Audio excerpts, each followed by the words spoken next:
Hello વિદ્યાર્થી મિત્રો, કેમ છો? મજામાં જશો. હું છું પ્રતિક પંચાલ અને ડિપેક્સ એજ્યુકેશન યુટ્યુબ ચેનલમાં તમારું સ્વાગત કરું છું. આજે આપણે ધોરણ 12 કોમર્સની ઇકોનોમિક્સની આઈએમપી જોવાના છીએ. બરાબર. આઈએમપી ની અંદર આપણે અગાઉ એમસીક્યુ જોયા હતા. બરાબર. પણ આજે આપણે વીએસક્યુ જોવાના છે. વીએસક્યુ એટલે એક એક વાક્યના ઉત્તરો વાળો પ્રશ્ન, એટલે કે સેક્શન બી ને આપણે આઈએમપી જોવાના છીએ. બરોબર. ટોટલ 50 ક્વેશ્ચન હશે અને 50 માંથી તમારે 10 પ્રશ્નો પૂછાશે. બરોબર. આની અંદર કેમ 50 રાખ્યા છે? તો એનો હેતુ એ છે કે આ એક એક વાક્યના પ્રશ્નો છે ગમે ત્યાંથી આવી શકે છે અને મોટા ભાગની લાઈનો તમને જોઈને પણ એવું લાગે કે આ તો પૂછાશે, પરંતુ જે સાચેમાં પૂછાયા છે અને ગયા વર્ષોમાં પૂછાઈ ગયા છે એ પ્રશ્નો આજે આપણે તમારી સમક્ષ મૂક્યા છે. બરાબર.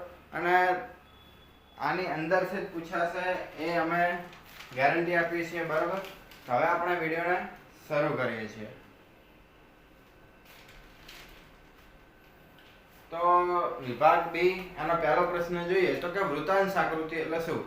તો કે કુલ માહિતીના પેટા વિભાગોને વર્તુળના અંશના પ્રમાણમાં જ્યારે દોરવામાં આવે ત્યારે તેવી આકૃતિને વૃત્તાંશ આકૃતિ કહેવામાં આવે છે. બરોબર. સહેલામાં સહેલી આ વ્યાખ્યા છે. બરોબર. ત્યારબાદ છે કે બાળ મૃત્યુ દર એટલે શું? તો કે દર 1000 જીવિત જન્મતા બાળકોમાંથી 1 વર્ષ કે તેથી ઓછા સમયગાળામાં મૃત્યુ પામતા બાળકોનું પ્રમાણ એટલે બાળ મૃત્યુ દર. એટલે 1000 જીવિત બાળકોનો જન્મ થાય એમાંથી જે બાળકો 1 વર્ષથી ઓછા સમયગાળામાં મૃત્યુ પામી જાય તો એ મૃત્યુદરને બાળ મૃત્યુદર કહેવામાં આવે છે. ત્યારબાદ છે કે વૃત્તાંશ શોધવાનું સૂત્ર લખો. તો કે વૃત્તાંશ બરાબર પેટા મૂલ્ય અપોન કુલ મૂલ્ય ગુણ્યા 100. બરાબર. આ રીતે લખજો. સોરી, 100 નહીં, 360. મારાથી પણ ભૂલ થઈ. બરાબર. 360 લખજો. એટલે પેટા મૂલ્ય અપોન કુલ મૂલ્ય ગુણ્યા 360 બરાબર વૃત્તાંશ. ત્યારબાદ છે કે માથાદીઠ આવક એટલે શું? તો કે દેશની કુલ રાષ્ટ્રીય આવકને કુલ વસ્તી વડે ભાગતા જે આવક મળે છે તેના માથાદીઠ આવક કહે છે. બરાબર. ત્યારબાદ છે કે આલેખ દોરવાને સમજવા માટે શાનું જ્ઞાન જરૂરી છે?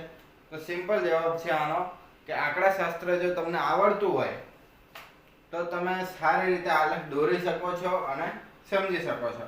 ત્યારબાદ આગળનો પ્રશ્ન છે છઠ્ઠો કે જીવનની ભૌતિક ગુણવત્તાના આંકની રજૂઆત કોણે કરી? તો કે ડેવિસ મોરિસે કરી હતી. બરોબર. ડેવિસ મોરિસ નામના વ્યક્તિએ જીવનની ભૌતિક ગુણવત્તા આંકની રજૂઆત કરી હતી. બરોબર. ત્યારબાદ આગળનો પ્રશ્ન છે સાતમો પ્રશ્ન. તો સાતમા પ્રશ્નમાં તમને જણાવવામાં આવ્યું છે કે સ્તંભ આકૃતિ એટલે શું? તો કે સ્તંભ આકૃતિ એટલે દરેક વિભાગ કે સમય માટે ચલનું મૂલ્ય દર્શાવતી આકૃતિ એટલે સ્તંભાકૃતિ. ત્યારબાદ આગળનો ક્વેશ્ચન છે કે HCI. HCI એટલે માનવ વપરાશ આંક, એટલે કે હ્યુમન કન્ઝ્યુમર ઇન્ડેક્સ. બરાબર. ત્યારબાદ છે કે નવમો ક્વેશ્ચન જ્યારે માહિતીને સતત આવૃત્તિમાં દર્શાવવામાં આવી હોય ત્યારે શું દોરાય છે? તો આગળ આપણે એમસીક્યુ હતો કે આકૃતિ કઈ માહિતી માટે દોરવામાં આવે, તો આપણે કીધું હતું કે અસતત.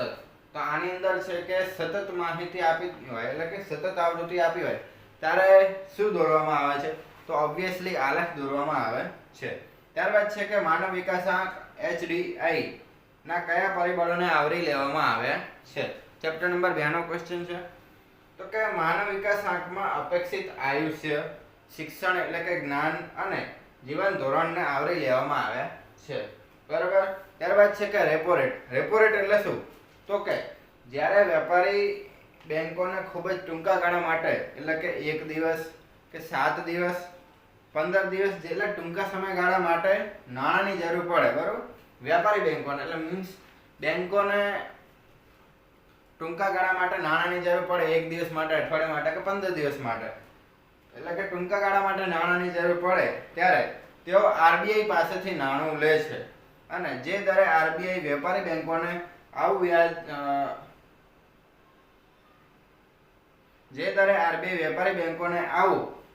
ધિરાણ આપે છે, બરોબર, નાણાં આપે છે, તેને રેપો રેટ કહેવામાં આવે છે. ત્યારબાદ છે 12મો પ્રશ્ન. 12મા પ્રશ્નમાં છે કે નાણાકીય નીતિના ગુણાત્મક સાધનો એટલે શું? તો આપણે એક અગત્યનો ક્વેશ્ચન છે. તો કે નાણાકીય નીતિના ગુણાત્મક સાધનો એટલે જરૂરી ક્ષેત્રો માટે તર્કપૂર્વક વપરાતા સાધનો. જરૂરી ક્ષેત્રો માટે તર્કપૂર્વક વપરાતા સાધનો એટલે નાણાકીય નીતિના ગુણાત્મક સાધનો. ત્યારબાદ છે કે બેંક રેટ. તો કે આરબીઆઈ વેપારી બેંકોને લાંબા ગાળાનું ધિરાણ જે વ્યાજ દરે આપે છે તેને બેંક રેટ કહેવામાં આવે છે. બરાબર, તો આ તો તમને સમજાઈ ગયું હશે. ત્યારબાદ છે કે કોરનું પૂર્ણ નામ લખો એટલે કે CORE. તો કે centralised online real time exchange. બરાબર. ત્યારબાદ છે કે વિશ્વની સૌપ્રથમ ટપાલ બેંકનું નામ જણાવો. તો આપણે MCQ માં જોયું હતું ક્યાં સ્થપાઈ હતી, તો કે સ્પેનમાં એ સ્થપાયેલી બેંકનું નામ છે બેંક ઓફ બાર્સિલોના. બરાબર. ત્યારબાદ છે કે નાણાકીય નીતિનો અર્થ આપો. નાણાકીય નીતિનો અર્થ તો કે દેશમાં આર્થિક વિકાસની પ્રક્રિયાને ધ્યાનમાં લઈ પ્રજાનું હિત જાળવીને આર્થિક સ્થિરતા માટે સર્વોચ્ચ બેંક દ્વારા નાણાંનો પુરવઠો અંકુશિત કરવા અંગેની નીતિ એટલે નાણાકીય નીતિ. બરાબર. થોડો લાંબો જવાબ છે પણ યાદ રાખી લેજો. બરાબર. એટલે કહેવામાં એ આવ્યું છે કે દેશની જે આર્થિક વિકાસની સ્થિતિ છે તેને ધ્યાનમાં લઈને અને પ્રજાનું હિત જાળવીને સર્વોચ્ચ બેંક દ્વારા નાણાંનો પુરવઠો જાળવવામાં આવે એટલે કે ઘટાડવામાં આવે કે વધારવામાં આવે એ અંગેની નીતિ એટલે નાણાકીય નીતિ. ત્યારબાદ છે કે શાખ સર્જનનું સૂત્ર આપો. આ પણ એક મોસ્ટ આઈમ્પી છે. જ્યાં જે સૂત્રો તમને દેખાય સૂત્રોનું તમારે મોઢે કરી લેવાના છે. કેમ કે સૂત્રો તો ગમે તે હોય એ પૂછાઈ શકે છે. બરાબર. એમાં કઈ એવું ખાસ હોતું નથી. તો કે શાખ સર્જન બરાબર પ્રાથમિક થાપણ ગુણ્યા 1 રોકડ અનામતનું પ્રમાણ. ત્યારબાદ રોકડ અનામતનું પ્રમાણ એટલે શું? તો કે આરબીઆઈ ના 1934 ના કાયદા મુજબ વેપારી બેંકોને પોતાના થાપણના અમુક ટકા રકમ આરબીઆઈ પાસે રાખવાની હોય છે. આ પ્રમાણને રોકડ અનામત કહેવામાં આવે છે. ત્યારબાદ આરબીઆઈ ની સ્થાપના કયા વર્ષમાં થઈ હતી? તો કે આરબીઆઈ ની સ્થાપના 1 એપ્રિલ 1935 માં થઈ હતી. હવે વિદ્યાર્થી મિત્રો આપણાની અંદર 1 એપ્રિલ 1935 લખી છે, પણ જો સવાલ આવો પૂછ્યો કે કયા વર્ષમાં થઈ હતી અને તમે 1935 લખીને આવો તો પણ તમારો જવાબ સાચો જ પડશે. બરાબર. ત્યારબાદ છે કે 20મો પ્રશ્ન કયા પ્રકારની થાપણો સૌથી વધુ તરલ હોય છે? તો કે ચાલુ ખાતાની થાપણો સૌથી વધુ તરલ હોય છે. ત્યારબાદ છે કે ખેતી ક્ષેત્રે ખેડૂતોને પાક નિષ્ફળતાના જોખમથી રક્ષણ આપવા કઈ યોજના શરૂ કરવામાં આવી છે? તો કે પ્રધાનમંત્રી ફસલ બીમા યોજના. ગયા વર્ષે આ ક્વેશ્ચન પૂછાણો હતો. બરાબર. અને અમુક વિદ્યાર્થીઓને ડાઉટ હતો પણ ખરી, એટલે નોટ કરી લેજો પ્રધાનમંત્રી ફસલ બીમા યોજના. ત્યારબાદ પ્રધાનમંત્રી કૃષિ સિંચાઈ યોજનામાં કયું સૂત્ર આપવામાં આવ્યું છે? તો કે હર ખેત કો પાણી સૂત્ર આપવામાં આવ્યું છે. ત્યારબાદ જનધન યોજના ક્યારે શરૂ થઈ ભારતમાં? તો કે 28 ઓગસ્ટ 2014 ના રોજ જનધન યોજના શરૂ થઈ. આનો હેતુ શું છે? તો કે ઝીરો બેલેન્સ તમે ખાતું ખોલાવી શકતા હતા. બરાબર. અને ઘણી વ્યક્તિએ આ જનધન ખાતું ખોલાવ્યું હતું અને ત્યારબાદ એમને અમુક સમય સુધી એ ઝીરો બેલેન્સ રાખી શકતા હતા. બરાબર. ત્યાર પછી અમને અમુક આપવું એની અંદર આપણે થાપણો મૂકવી પડતી હતી, એટલે પૈસા મૂકવા પડતા હતા. બરાબર. એની ઉપર કોઈ ચાર્જ લેવામાં આવતો નહોતો. પરંતુ અત્યારની બેંકોમાં કેવું છે કે ઓછામાં ઓછા તમારે 500, 1000, 2000, 5000 એટલે અમુક ફિક્સ કરેલી રકમ રાખવી પડે. જો તમે ના રાખો તો તમારી ઉપર ચાર્જીસ થાય. એટલે તમારે જ્યારે તમે બેંકમાં પૈસા નાખશો ત્યારે આપોઆપ એ લોકો એટલો ટેક્સ વ્યાજ કાપી લેશે. બરાબર. વ્યાજ તો ના કહી શકાય પણ ચાર્જીસ કાપી લેશે એમ. બરાબર. ત્યારબાદ છે કે મૃત્યુદરનો અર્થ આપો. તો કે વર્ષ દરમિયાન દર 1000 ની વસ્તીએ મૃત્યુ પામતા વ્યક્તિઓની સંખ્યાને મૃત્યુદર કહેવામાં આવે છે. ત્યારબાદ છે કે સાપેક્ષ ગરીબીનો અર્થ. તો કે જુદા જુદા વર્ગો વચ્ચે થતી આવકની અસમાન વહેંચણીને ધ્યાનમાં લેતા ઓછી આવકવાળો વર્ગ એ વધુ આવકવાળા વર્ગની તુલનાએ સાપેક્ષ ગરીબ છે તેમ કહેવાય. એટલે આની અંદર આપણે એક્ઝામ્પલ લઈને સમજીએ કે A, B, C છે. બરાબર. 3 જણા છે. A, B, C માંથી A ની સેલરી છે 50000, B ની છે 65000 અને C ની છે 40000. તો જે સી છે એ બંને કરતા સાપેક્ષ ગરીબ કહેવાય, એ અને બી કરતા. હવે એ અને સી એ બી કરતા સાપેક્ષ ગરીબ કહેવાય, બરોબર. તો એ જણાવવામાં આવે છે. ત્યારબાદ છે કે ગરીબી રેખા શું? ગરીબી રેખા એટલે શું? તો કે જીવન જરૂરી ચીજ વસ્તુઓ અને સેવાઓને ખરીદવા માટે નક્કી કરવામાં આવેલ આવક કે ખર્ચની તુલનાની લઘુત્તમ સપાટી એટલે ગરીબી રેખા, બરાબર. એટલે કે અગત્યની જરૂરી ચીજ વસ્તુઓ અને સેવાઓ ખરીદવા માટે જે લાઈન નક્કી કરવામાં આવી છે કે અમુક કિંમતો નક્કી કરવામાં આવી છે, લઘુત્તમ સપાટી જે નક્કી કરવામાં આવી છે, એટલે એ સપાટીથી નીચેની જે વસ્તી હોય એ ગરીબી રેખા નીચેની વસ્તી કહેવામાં આવે છે. એટલે કે જરૂરી ચીજ વસ્તુઓ અને સેવાઓ ખરીદવા માટે નક્કી કરવામાં આવેલ આવક કે ખર્ચની લઘુત્તમ સપાટી એટલે ગરીબી રેખા. ત્યારબાદ છે કે 2011માં ગુજરાતમાં દર 1000 પુરુષોએ સ્ત્રીઓની સંખ્યા કેટલી હતી? તો કે 918 હતી. ત્યારબાદ આઈઆરડીપી નું પૂરું નામ જણાવો. તો કે ઇન્ટિગ્રેટેડ રૂરલ ડેવલપમેન્ટ પ્રોગ્રામ, બરાબર.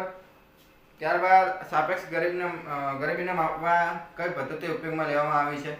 તો કે સામાન્ય રીતે આવક જૂથોની રચના, ત્યારબાદ લોરેન્જ વક્ર અને ગિની ગુણોત્તર જેવી પદ્ધતિઓનો ઉપયોગ કરવામાં આવ્યો છે, બરાબર. ત્યારબાદ છે કે કયા વય જૂથને ઉત્પાદકીય વય જૂથ તરીકે ઓળખવામાં આવે છે? તો કે 15 થી 64 વર્ષની ઉંમરના વય જૂથને ઉત્પાદક વય જૂથ કહેવામાં આવે છે. ત્યારબાદ છે કે નાબાર્ડની રચના કયા વર્ષમાં કરવામાં આવી? કયા વર્ષમાં થઈ? તો કે 1982માં નાબાર્ડની રચના કરવામાં આવી હતી. ત્યારબાદ છે કે વિકાસલક્ષી આયાતો એટલે શું? તો કે દેશમાં વિકાસની પ્રક્રિયા વધારવા માટે ઓછા વિકસિત દેશો અને વિકાસલક્ષી દેશો દ્વારા થતી મોડી ટેકનોલોજી વગેરેની આયાતોને વિકાસલક્ષી આયાતો કહેવામાં આવે છે. એટલે કે ઓછા વિકસિત અને વિકાસલક્ષી એટલે કે જેની અંદર વિકાસ થવાનો બાકી છે કે થઈ રહ્યો છે તે દેશો દ્વારા થતી મોડી ટેકનોલોજી વગેરેની આયાતોને વિકાસલક્ષી આયાતો કહેવામાં આવે છે. ત્યારબાદ છે કે રોકડિયો પાક એટલે શું? તો કે મુખ્યત્વે ઉદ્યોગોમાં કાચા માલ તરીકે વપરાતા પાકને રોકડિયો પાક કહેવામાં આવે છે, જે બિન ધાન્ય હોય છે. એટલે કે તેનું ઉત્પાદન મુખ્યત્વે આવક સર્જન માટે થતું હોય છે. ત્યારબાદ છે કે લંડનની તુલનામાં પુરાંત એમ શા માટે કહેવાય છે? તો કે લંડનની તુલનામાં જમા બાજુનો સરવાળો ઉધાર બાજુના સરવાળા કરતાં વધુ હોય ત્યારે લંડનની તુલનામાં પુરાંત છે એમ કહેવામાં આવે છે. ત્યારબાદ છે કે નાબાર્ડનું પૂરું નામ જણાવો. નાબાર્ડની રચના 1982 અને એનું ફૂલ ફોર્મ છે national bank of agriculture and rural development. આ જે લાંબા નામ છે તમે યાદ કરી લેજો, નકે એક માર્ક તમે આસાનીથી ગુમાવી દેશો એવું મારું કેવું છે. કેમ કે આવા નામ છે તમને કદાચ યાદ પણ નહીં રહે કે નાબાર્ડનું ફૂલ ફોર્મ શું? તો કે national bank four agriculture and rural development. હવે આની અંદર તમને સ્પેલિંગ લખવામાં મિસ્ટેક તો કરશો જ, 100% કરશો. તો જેને ના આવડતો હોય તો એ ચેક ખોટી ના કરે, ડાયરેક્ટ ગુજરાતીમાં લખી નાખે. ત્યારબાદ છે કે વિદેશ વેપારનું કદ એટલે શું? તો કે કોઈ પણ દેશમાં આયાત અને નિકાસ થતી ભૌતિક વસ્તુઓનું કુલ મૂલ્ય તથા કુલ જથ્થાને વિદેશ વેપારનું કદ કહેવામાં આવે છે. ત્યારબાદ છે કે ICAR નું પૂરું નામ જણાવો. તો કે Indian council of agriculture research, બરોબર. ત્યારબાદ છે કે હુંડિયામણનો દર એટલે શું? તો કે કોઈ પણ દેશના માન્ય ચલણને બીજા દેશના માન્ય ચલણમાં રજૂ થતી કિંમતને હુંડિયામણનો દર કહેવામાં આવે છે, બરોબર. ત્યારબાદ છે કે ખેત પેદાશોના સંગ્રહ માટે કયા નિગમની સ્થાપના કરવામાં આવી છે? તો કે રાષ્ટ્રીય કોઠાર નિગમ અને રાજ્ય કક્ષાએ રાજ્ય કોઠાર નિગમની સ્થાપના કરવામાં આવી છે. રાષ્ટ્રીય કક્ષાએ રાષ્ટ્રીય કોઠાર નિગમ, રાજ્ય કક્ષાએ રાજ્ય કોઠાર નિગમ, બરોબર. ત્યારબાદ છે કે ઉત્પાદનનું કયું સાધન વિદેશ વેપારમાં વધુ ગતિશીલ બન્યું છે?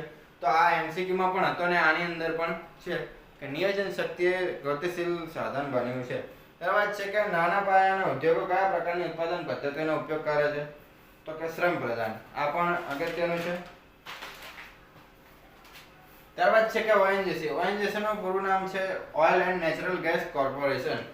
સ્પેલિંગ ના આવડે તો પ્લીઝ ગુજરાતીમાં લખજો, પરંતુ ભૂલ કરીને ના આવતા. ત્યારબાદ છે કે ટચુકડા ગૃહ ઉદ્યોગ એટલે શું? તો કે 25 લાખ સુધીનું મૂડી રોકાણ અને શ્રમ પ્રધાન ઉત્પાદન ધરાવતા ઉદ્યોગોને ટચુકડા ઉદ્યોગો કહેવામાં આવે છે. દાખલા તરીકે માટીકામ, ચર્મ ઉદ્યોગ વગેરે. ત્યારબાદ 44મો, ગુજરાતમાં સરદાર સરોવર યોજનાને કારણે થયેલું સ્થળાંતર એ કયા પ્રકારના સ્થળાંતરનું ઉદાહરણ છે? તો કે વિકાસલક્ષી સ્થળાંતરનું ઉદાહરણ છે. ત્યારબાદ છે કે વિકાસલક્ષી સ્થળાંતર એટલે શું? તો કે પર્યાવરણીય પરિબળમાં આર્થિક વિકાસની પ્રક્રિયાના કારણે થતા સ્થળાંતરને વિકાસલક્ષી સ્થળાંતર કહેવામાં આવે છે. બરાબર. દાખલા તરીકે ગુજરાતમાં સરદાર સરોવર યોજનાના કારણે થયેલું સ્થળાંતર. ત્યારબાદ છે કે WHO એ આપેલી આરોગ્યની વ્યાખ્યા જણાવો. WHO એટલે વર્લ્ડ હેલ્થ ઓર્ગેનાઇઝેશને આપેલી આરોગ્યની વ્યાખ્યા જણાવવાની છે. તો કે WHO મુજબ ફક્ત રોગની ગેરહાજરી કે શારીરિક શક્તિને જ સારું આરોગ્ય કે સ્વાસ્થ્ય ન કહી શકાય, પરંતુ માણસના સંપૂર્ણ ભૌતિક, માનસિક અને સામાજિક કલ્યાણને આરોગ્ય કે સ્વાસ્થ્ય કહી શકાય છે. બરાબર. આ પણ એક મોસ્ટ ટાઈમથી ક્વેશ્ચન છે. મોઢે કરીને જાજો, ના યાદ રહે તો ગોખીને જાજો, પણ આ ક્વેશ્ચનનો જવાબ તમને આવડવો જોઈએ. ત્યારબાદ છે કે ગૃહ ઉદ્યોગ એટલે શું? તો કે મુખ્યત્વે કુટુંબના સભ્ય દ્વારા સાદા સાધનો એટલે કે વીજળી કે યંત્રો વિના એટલે કે સાદા સાધનો વડે ચાલતા ઉદ્યોગને ગૃહ ઉદ્યોગ કહેવામાં આવે છે, જેમાં મૂડી રોકાણ ખૂબ જ ઓછું હોય છે. દાખલા તરીકે ખાખરા પાપડ ઉદ્યોગ. ત્યારબાદ છે કે શહેરીકરણ કોને કહેવાય? તો કે શહેરીકરણની આમ તો અલગ અલગ વ્યાખ્યા પડતી હોય છે, પણ આની અંદર આપણે જણાવી છે કે સામાન્ય અર્થમાં ગ્રામ્ય વિસ્તારમાંથી શહેરી વિસ્તારમાં થતા વસ્તીના સ્થળાંતરને શહેરીકરણ કહેવામાં આવે છે. અર્ધ તૈયાર વસ્તુનું ઉદાહરણ આપો. તો કે સૂતર, લોખંડના પતરા, ઉદ્યોગોના યંત્રો વગેરે અર્ધ તૈયાર વસ્તુઓના ઉદાહરણ છે. ત્યારબાદ છે કે લાસ્ટ ક્વેશ્ચન, માનવ મૂડી રોકાણ એટલે શું? તો કે માનવીમાં રહેલી શારીરિક અને માનસિક શક્તિઓના વિકાસ માટે જે મૂડી રોકાણ કરવામાં આવે છે તેને માનવ મૂડી રોકાણ કહેવામાં આવે છે. આમ કેળવણી, શિક્ષણ, તાલીમ, સંશોધન વગેરે સેવાઓ માટે કરેલ મૂડી રોકાણને માનવ મૂડી રોકાણ કહેવામાં આવે છે. બરાબર. તો આ રીતે આપણા 50 ક્વેશ્ચન પૂર્ણ થયા. બરાબર. જો તમને અમારો આ વિડીયો પસંદ આવ્યો હોય તો વિડીયોને લાઈક કરો, શેર કરો અને ડિબેક્સ એજ્યુકેશનને સબસ્ક્રાઇબ કરો. અને આની પીડીએફની લિંક તમને નીચે ડિસ્ક્રિપ્શનમાં મળી રહેશે, તો એની ઉપર ક્લિક કરીને પીડીએફ મેળવી લેજો. ઉપરાંત જો તમે ડાયરેક્ટ વોટ્સએપમાં લેવા માંગતા હોય તો તમે વોટ્સએપ ગ્રુપમાં પહેલાં જોડાવો. ત્યારબાદ વોટ્સએપ ગ્રુપમાં તો જોડાયેલા રહો, પરંતુ મને પર્સનલી મેસેજ કરીને કહેજો, હું તમને પર્સનલી પીડીએફ સેન્ડ કરી દઈશ. ત્યારબાદ પણ જો તમને એવું થતું હોય કે પીડીએફ ન મળી તો ટેલિગ્રામ ચેનલમાં તો તમને મળી જ રહેવાની છે.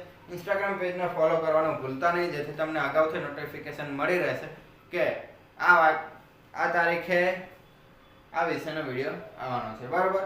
તો ચેનલને સબસ્ક્રાઇબ કરવાનું ભૂલતા નહીં. તમારા મિત્રો, ભાઈ, બહેન, વિદ્યાર્થીઓને આ વિડીયો શેર કરજો.